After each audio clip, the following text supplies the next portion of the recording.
Hey everybody, I'm Ashley Marshall with Cranford Marshall Legal, and today I just wanted to take a minute to talk to you about something that's pretty important to employers, the Form I-9. And remember, this is just legal information. This is not legal advice. We're not forming an attorney-client relationship by you watching this video, but I just wanted to help you guys out because there's been some problems I've noticed with employers, and I wanted to make your life a little bit easier. Okay, so this is a Form I-9. And anytime you hire an employee, no matter your size of your company, you need to complete a Form I-9. Now, it's real easy to find. You can just Google Form I-9 and it will show up, okay? Now, if you're hiring a babysitter, like an occasional worker at your house or somebody that occasionally comes and cleans your house, you're not responsible for completing a Form I-9. This is just more for stable, continuous employment of a person, okay? So let's talk about this form. Everybody is responsible, like I said, for filling it out. But the first thing I want to tell you is that both the employee and the employer have responsibilities with this form.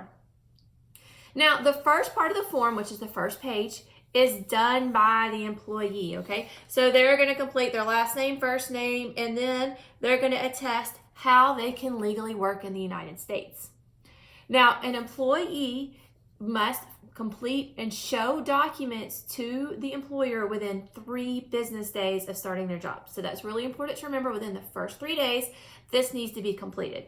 Now, let's talk about your responsibilities as an employer. Just one more thing I need to point out is this last section down here is if a translator is used. So if a translator is not used, your employee doesn't have to fill that out. Only the employee can fill out the first page. Not the employer, the employee. So let's talk about the second page. This is the hard part.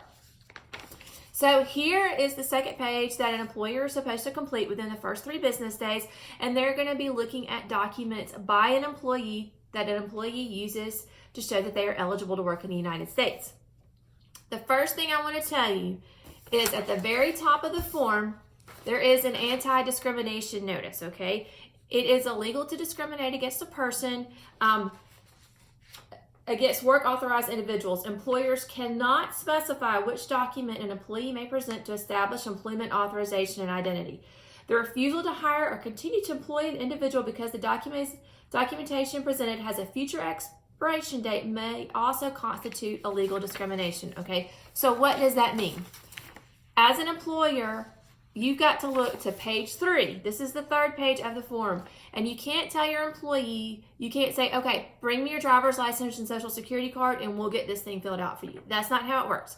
You got to give your employee these documents that says, okay, you can either bring a document from list A or you can bring a document from list B and list C.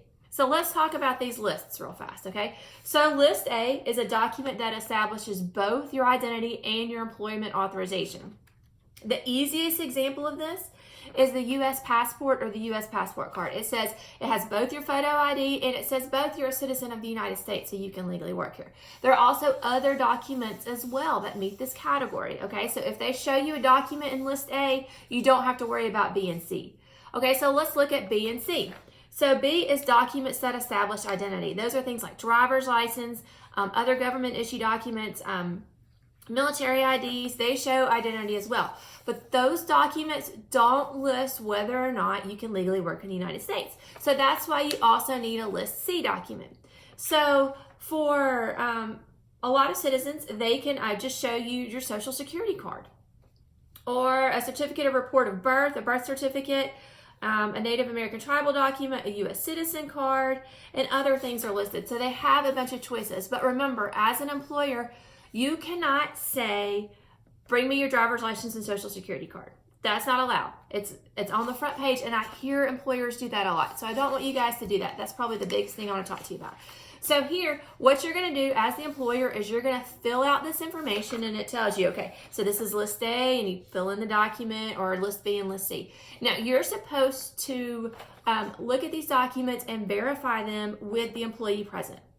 So you can't take them back to your office and do it. You're supposed to actually sit down and do it and complete this information. So this is section 2 right here that you're going to complete. Now, section 3 down here is if you rehire somebody within 3 years, you can use the same Form I-9 again. Or if an employee needs to be re-verified that they can continue to work in the United States. So, like for instance, if one of the documents you used up here, like for instance, one of the work visas or something else had an expiration date, then you're going to want to re-verify this information down here.